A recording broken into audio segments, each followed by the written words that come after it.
ಕನ್ನಡಿಗರ ಸಂಸ್ಕೃತಿಯಲ್ಲಿ ಕುಲಕ್ಕೆ ಜಾಗವಿಲ್ಲ. ಜಾತಿ ಆಧಾರಿತ ಸಂಬಂಧಕ್ಕಿಂತ ನೀತಿ ಆಧಾರಿತ ಸಂಬಂಧಕ್ಕೆ ಹೆಚ್ಚು ಆದ್ಯತೆ. ಪಂಪನ ವಿಕ್ರಮಾರ್ಜುನ ವಿಜಯದಲ್ಲಿ ಕಂಡುಬರುವ ಕರ್ಣನ ಕುಲಂ ಕುಲಂ ಅಲ್ತು ಅಣ್ಮು ಕುಲಂ, ಅಭಿಮಾನ ಒಂದೇ ಕುಲಂ ಅಂತ ಹೇಳ್ತಾರೆ. ಏನಂತ ನೋಡಿ, ನಾವು ಕನ್ನಡಿಗರು ಜಾತಿಯಿಂದ ಬಂದವರಲ್ಲ, ನೀತಿಯಿಂದ ಬಂದವರು. ಸೊ ಇದು ನಮ್ಮ ಸಂಸ್ಕೃತಿ.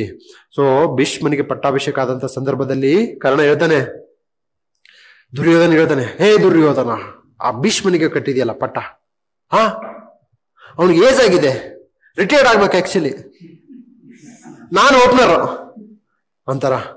ಅವಾಗ ಹೇಳ್ತಾನೆ ಇವ್ರು ಬರ್ತಾರೆ ದ್ರೋಣಾಚಾರ್ಯರು, ಏಯ್ ಕರ್ಣ, ಯಾರವ್ರು ಓಪನರ್? ಈಜ ಸಚಿನ್ ತೆಂಡೂಲ್ಕರ್.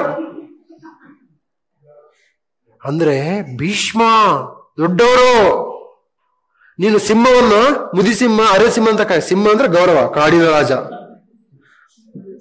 ಸಿಂಹ ಅಂದ್ರೆ ಸಿಂಹ ಅಂದ್ರೆ ಅದಕ್ಕೆ ಮುಪ್ಪಾದ ಹಾಗಾದ್ರೆ ಗೌರವ ಕಡಿಮೆ ಆಗುತ್ತಾ? ಇಲ್ಲ. ಭೀಷ್ಮ ಅಂದ್ರೆ ಸಿಂಹ ಅಂತಂತಾರೆ. ಛೀ, ನೀನು ಭೀಷ್ಮರ ಬಗ್ಗೆ ಕೆಟ್ಟದಾಗ ಮಾತಾಡಿದ್ಯಲ್ಲ, ನೀನು ಸಣ್ಣ ಕುಲದವನು ಅಂತ ಮೊದ್ಲೆ. ಅವಾಗ ಕರ್ಣದಲ್ಲಿ ಆಕ್ರೋಶ ಬಂದ್ಬಿಡುತ್ತೆ. ಅಂದ್ಬಿಡ್ತಾನೆ, ಕುಲಂ ಕುಲಮಲ್ತು, ನೀವ್ ಹೇಳ್ತಿದಿರಲ್ಲ ನಾನು ಏನ ಕುಲಂ ಅಂತೇಳಿ, ಕುಲಂ ಕುಲಮಲ್ತು ಅಣ್ಮ ಕುಲಂ ಅಂದ್ರೆ ಶೌರ್ಯ ಕುಲಂ, ಅಭಿಮಾನ ಒಂದೇ ಕುಲಂ. ಅಭಿಮಾನ ಇದೆಯಲ್ಲ ಅದೇ ಒಂದು ಕುಲ. ನಿಮ್ಮ ಕುಲ ಮಾರ್ಮೇಲೆ ಅಟ್ಟಿ ತುಂಬುವೇ ಅಂದ್ರೆ ನೀವು ಕುಲ ಕುಲ ಅಂತ ಹೇಳ್ತಾರಲ್ಲ, ಅವು ಶತ್ರುಗಳನ್ನು ಕೊಲ್ಲಕ್ಕಾಗುತ್ತೆ. ಆ ಕುಲದಿಂದ ಶೌರ್ಯದಿಂದ ಕೊಲ್ಲೋಕ್ಕಾಗುತ್ತೆ. ಹಣ್ಣು ಕುಲಂ, ಅಭಿಮಾನ ಒಂದೇ ಕುಲಂ.